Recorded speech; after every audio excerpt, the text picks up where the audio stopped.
Dario Argento is an Italian filmmaker. He is certainly one of the most famous and revered Italian directors of all time. He has directed many classics. Some of the most famous giallos and Italian horror films were directed by him. His film most well known by general audience is without a doubt Suspiria, which was released in 1977.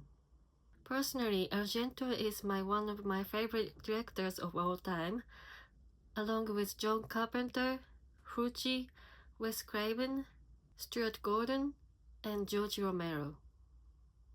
Dario directed movies that I always come back to.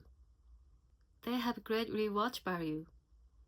I like Suspiria, but it may be surprising to some when I say that Suspiria is actually my least favorite of Argento's famous films from the 1970s through the 1980s.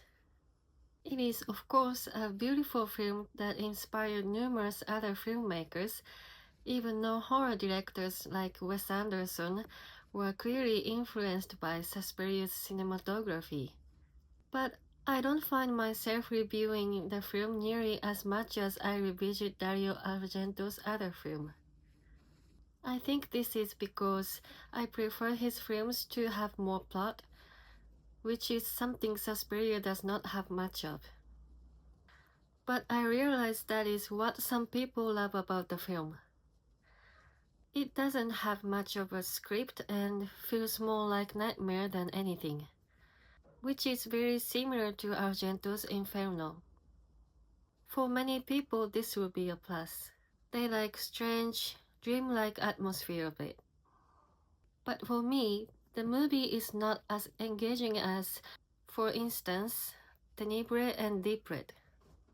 I consider both of those films to be masterpieces, along with Opera and Phenomena.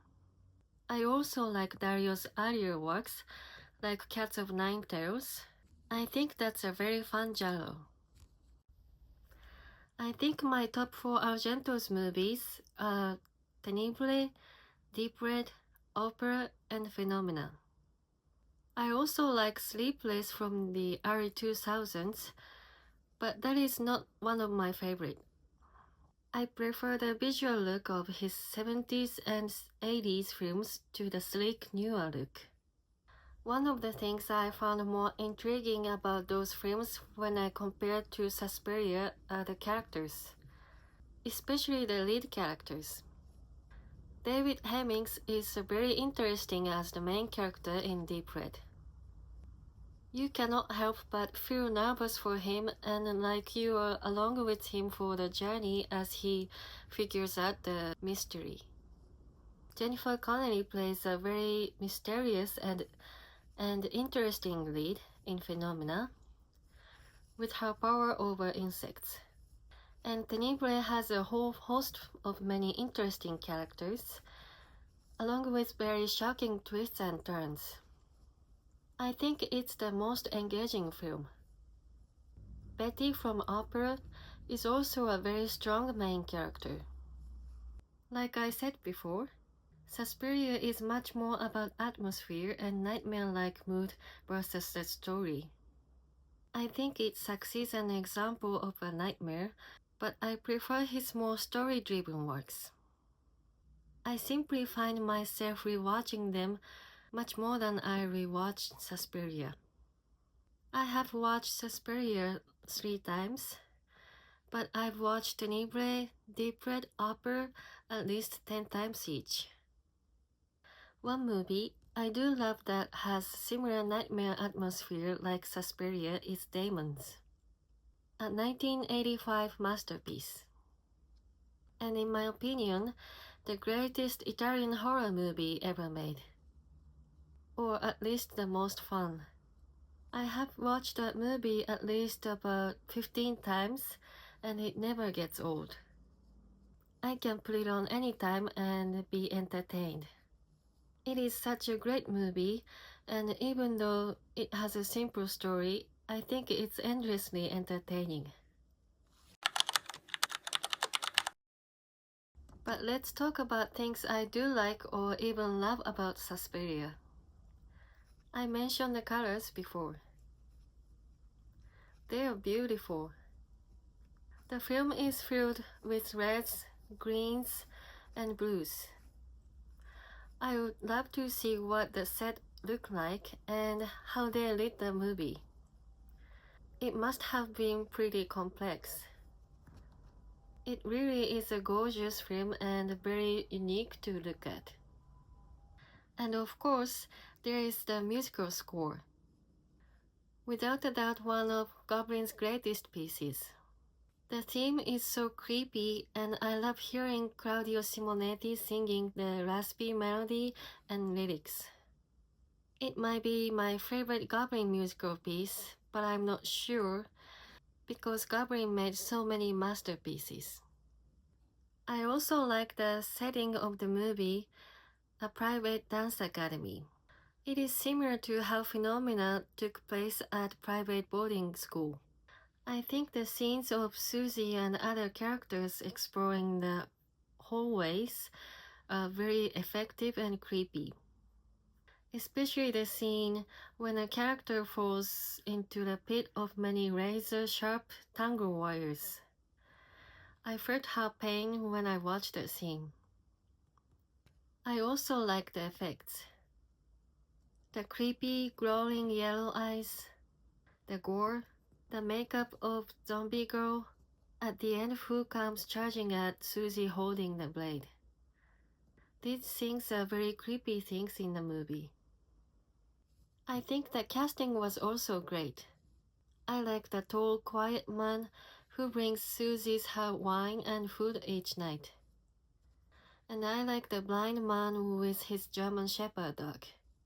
I felt very bad during the scene involving them. If you've seen the movie, you of course know the scene. I also like the big, strong-looking woman who is often seen with the blonde-haired boy by her side. She was very sinister. The film is far better than most horror films, so when I say I do not like it as much as Argento's other movies, that is not an insult. It simply means that I think Argento is such a genius that he has directed even better films than Suspiria. Suspiria is simply the one he became most famous for. I guess that is because it is gorgeous to look at. I think that's the main reason why it became so well known to the masses compared to his other films. It's quite accessible because it has very simple story about a dance school being secretly run by witches, compared to a giallo with an intricate mystery like Deep Red, Tenebrae, and Opera. Argento's other films are also gorgeous to look at, but Suspiria is even more stylish than them lighting-wise. It is similar to Inferno. Both of them are very heavily stylized with neon lighting. I like that, but I prefer the more subdued looks of Deep Red and Tenebrae, which are still incredibly stylish but little more muted and closer to what real life looked like. But the heavily stylized lighting of Suspiria and Inferno work well to make them feel like horrifying, beautiful nightmares.